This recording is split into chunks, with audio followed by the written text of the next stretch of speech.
Hi, I'm J. Alex the Technologist, and last week I was laid off from Meow Wolf.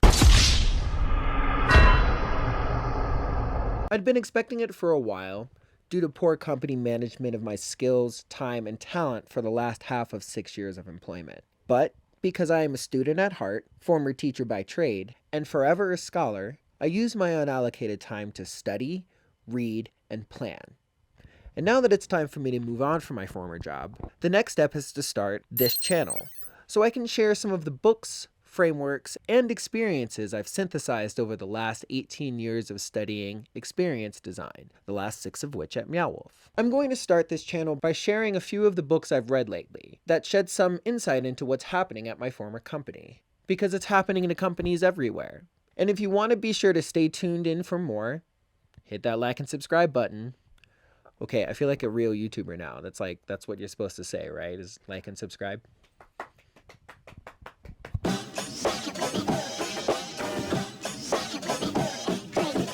The announcement of layoffs at Meow Wolf marks an unsurprising, unoriginal next chapter in the story of an institution that once stood for creativity, collaboration, and community. Unfortunately, Meow Wolf now follows the well-worn destructive path of other once promising collectives. For years, we have watched as executive mismanagement, accountable only to the board, has steered a company with a glut of creative and innovative talent away from its founding principles, prioritizing profit margins and their prior relationships at legacy media companies over the very artists and workers who built this organization from scratch. As painful as this moment is, it is not unique. Meow Wolf has been captured by the same cycles of exploitation, commodification, and creative erosion that we see plaguing major creative institutions operating under late-stage capitalism. But while the systemic patterns are familiar, what sets this moment apart from me is the time I've had to observe, reflect, and study the forces at play from within the machine.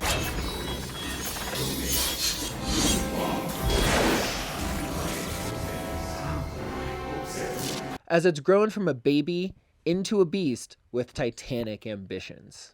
During my 6 years at Meow Wolf, I've been fortunate to see the best of what we're capable of. Scrappy innovation, grassroots collaboration, and projects that are more than the sum of their parts. I've also seen how those strengths can be eroded when leadership prioritizes ego over experience, bureaucracy over boldness, and capital over craft. I found myself deliberately isolated this last year from my own team by my chief technology officer, not because of my union affiliation, but because of my belief that the product Meow Wolf provides is not just tickets or an app, but experience.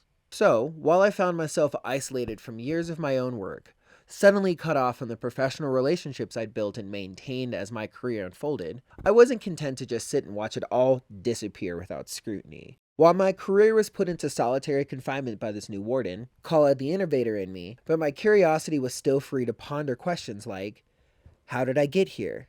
How did we get here? Why are we seeing such massive failures of our leaders? What's their incentive? Why is there so much untapped talent and phrenesis at my company?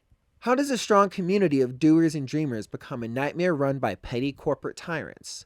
What pieces can we take elsewhere to iterate, improve, and evolve? How do we get ourselves out of these doldrums? I didn't have the answers, so I dug into some books, trying to piece together a clearer picture of what's happening, not just at Meow Wolf, but across the creative industries, and to discover the tools to iterate and improve on these failing systems. While there are a lot of books that I want to talk about, and in the coming months with more of these essays I shall, 3 books in particular stand out in my library as recommended tools to orient ourselves to the current situation within the creative industry. The Winter 2025 Reading Recommendations for the Bamboozled Creative. Chokepoint Capitalism: How Big Tech and Big Content Captured Creative Labor Markets and How We'll Win Them Back by Rebecca Giblin and Cory Doctorow. How Big Things Get Done: The Surprising Factors That Determine the Fate of Every Project, from Home Renovations to Space Exploration and Everything in Between, by Flyvbjerg, and Dan Gardner. And Book of the Un, Volume 2, Friends of Smiley. Dissertations from Dystopia by Chicken John Rinaldi, a former burner, laid bare the predictable life cycle of art collectives under capitalism, a cycle that we must fight to break.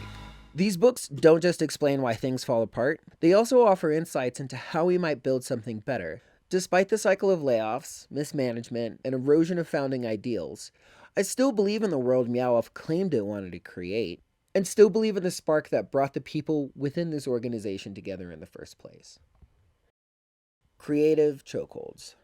Rebecca Giblin and Cory Doctorow's Chokepoint Capitalism is a great primer for understanding the forces at play in the current version of our economic structure. In the creative industries, corporations have perfected the art of extracting value by inserting themselves between creators and their audiences. They capture the profits while leaving the laborers with scraps. This model, which the authors term Chokepoint Capitalism, is painfully visible in Meow Wolf's corporate model. As Doctorow and Giblin describe, corporations engineer systems that obscure the flow of value, allowing executives and shareholders to profit from our creativity while limiting our share in the success we've built, reducing our autonomy, discounting our relationships, and dismissing our competency outright.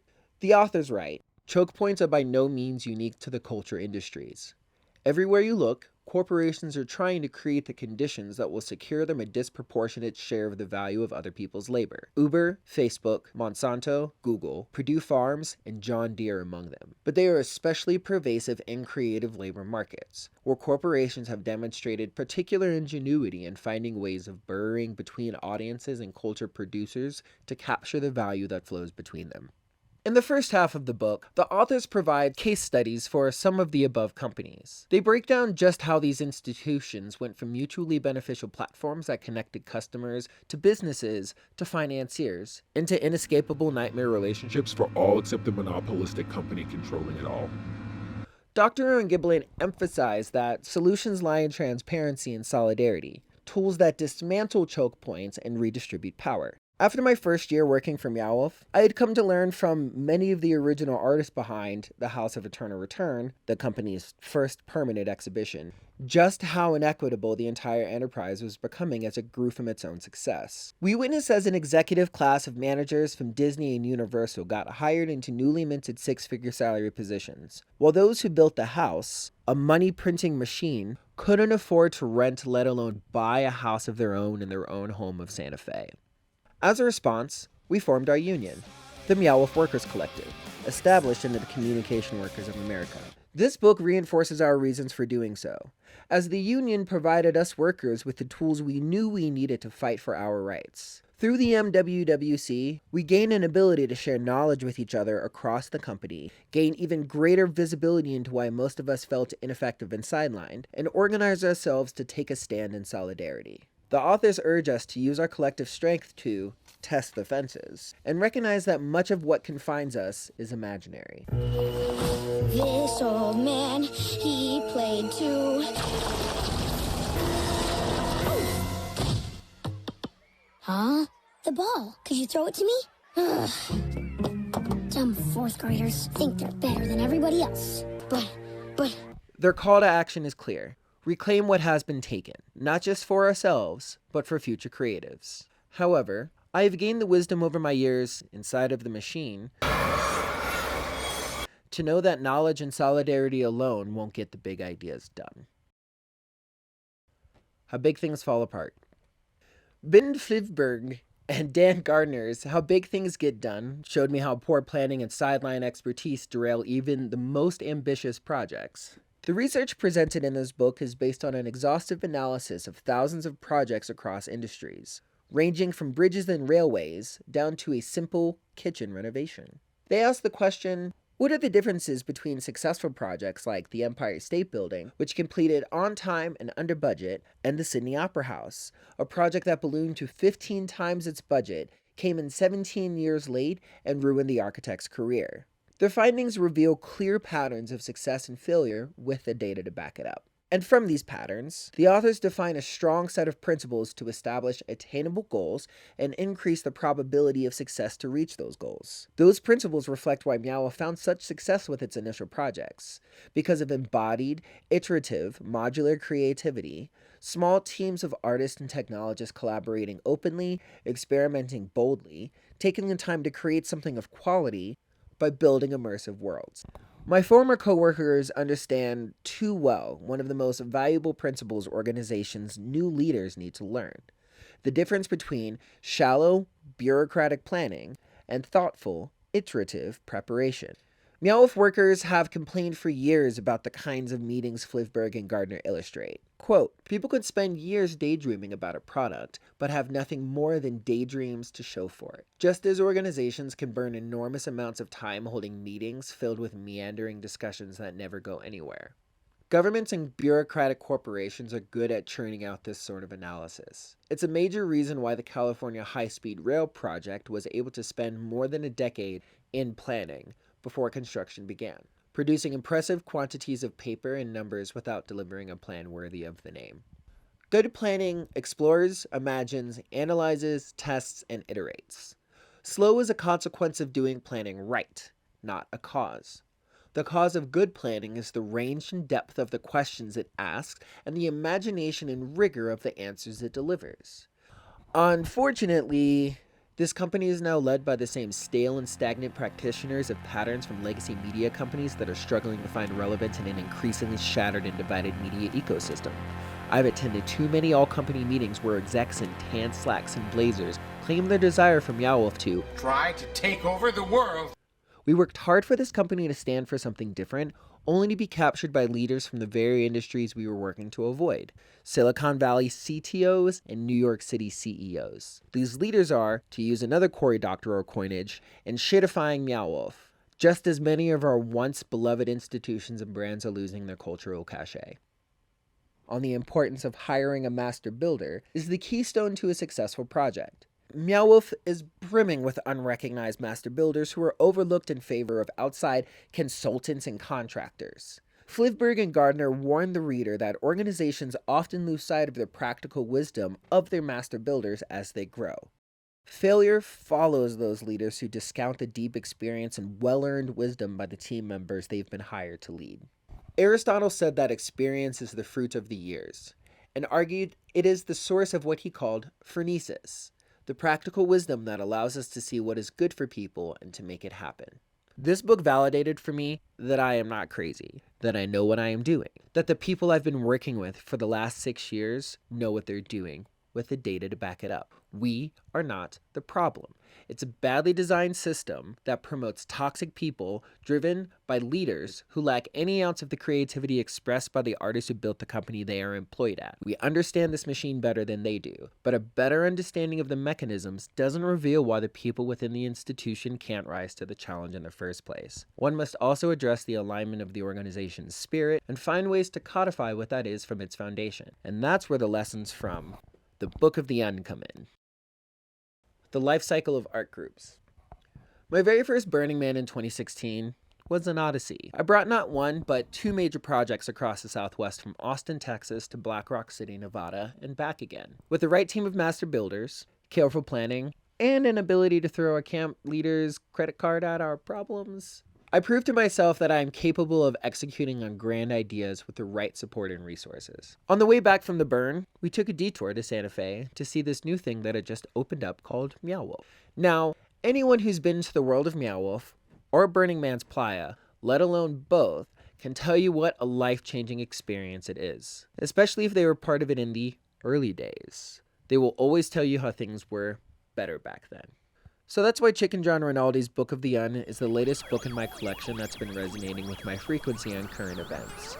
It provides a stark, biting framework for understanding the rise and fall of art collectives who operate under capitalism. Chicken has phronesis. He's an early Burning Man organizer with a first-hand perspective on how even the freest, most radical institutions can succumb to the same perils of capitalism that are addressed by the first 2 recommended books. Burning Man, once a beacon of creativity and self-expression, eventually devolved into what he calls a real estate scam, prioritizing land deals and exclusivity over the communal spirit that decided to put art in the desert. Sound familiar? Chicken John describes a life cycle that begins with creativity and collaboration, but often spirals into bureaucracy, burnout, and exploitation. These steps map eerily onto Meow Wolf's trajectory, illustrating how even the most promising collectives can be undermined by capital and power dynamics.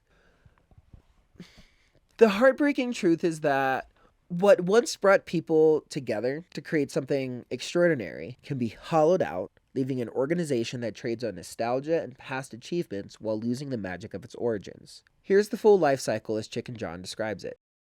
1. Arts organization forms based on a spark, idea that will lead to duende. No constitution or agreement or thesis, just doing it for fun. 2. Project takes 50 times more energy, money, space than anyone thought. 3. Something works, clicks, path to attention, revenue stream discovered. 4. Manifesto, vision statement is written, spoken in some form. Control is introduced for the first time. 5. Mission, vision, questioned by members. Many people thought mission, vision was different than what current leadership is proposing. 6. Capital arrives and needs to be managed. Social capital, money, whatever, people fight over it. 7. Mitosis. Struggle for dominance. Control. Group splits. Becomes two groups struggling to eliminate the other and control attention, revenue stream. 8. One side wins. Circles the wagons. Goes dark. Rebrands. Shuts other side out. 9. Severe burnout and defeated members. Possible sabotage. Winning side output diminished because defeated members were the creative part. 10. Newly minted organization has better reach and revenue, but lacking magic of original collaboration. Loses ability to create new content. Trades on old ideas to get grants, attention, new members. 11. After time, leadership has death grip on organization. Founder syndrome sets in. Organization becomes distrustful of energetic young members. Innovation evaporates. Revenue stream increases. Management refuses to step down, retire. Would rather see organization fold than let others help. 12. Arts organization turns into real estate investment scam.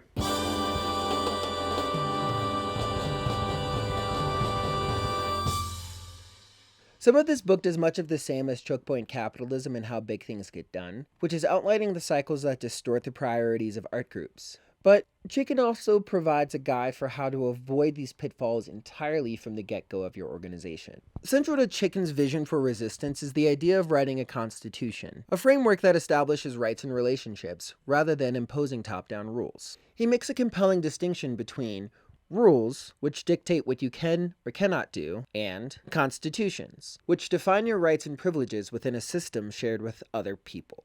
Rules are inherently unipolar. They flow in one direction, often alienating those expected to follow them. It's an I-it relationship. A constitution's, on the other hand, are multipolar, fostering an I-thou relationship between members and creating structures of accountability that benefit everyone. A constitution is a way of saying not just, here's what you have to do, but here's how you relate to the whole. Here's where you are within your rights, because hey, you have rights. That creates an organistic system. That creates whole other kinds of relationships. It's multipolar, so it can't just be top-down.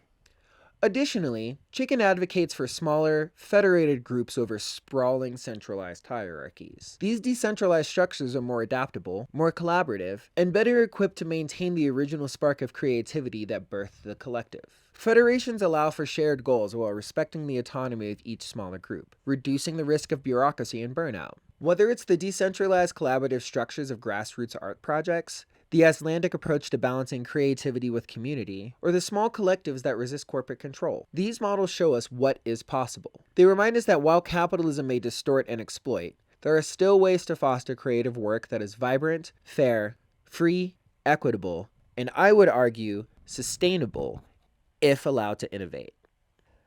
This book has helped me move through my own mourning of what's been lost to me, into a brighter period of imagining the better world that could come about if we lay the right foundations for the next thing. Conclusion. So while I've written throughout this review about a few books that outline the past, present, and speculate on a future where creative institutions could maintain or recapture its success, my faith lies not in any corporation. My faith lies in the artists and workers who are creating new myths and tales for us to follow. They deserve sustainable, fulfilling creative work that allows them to bring joy and hope to people living in a dark world. These books are a reminder that we can build structures where artists and storytellers are protected, where collaboration is nurtured, and where creatives don't just survive, but flourish.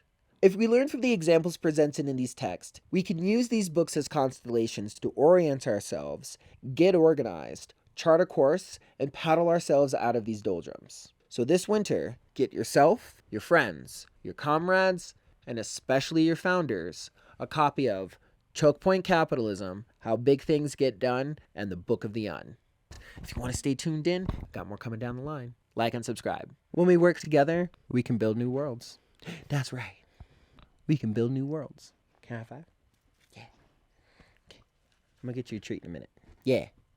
Yeah, you're so good.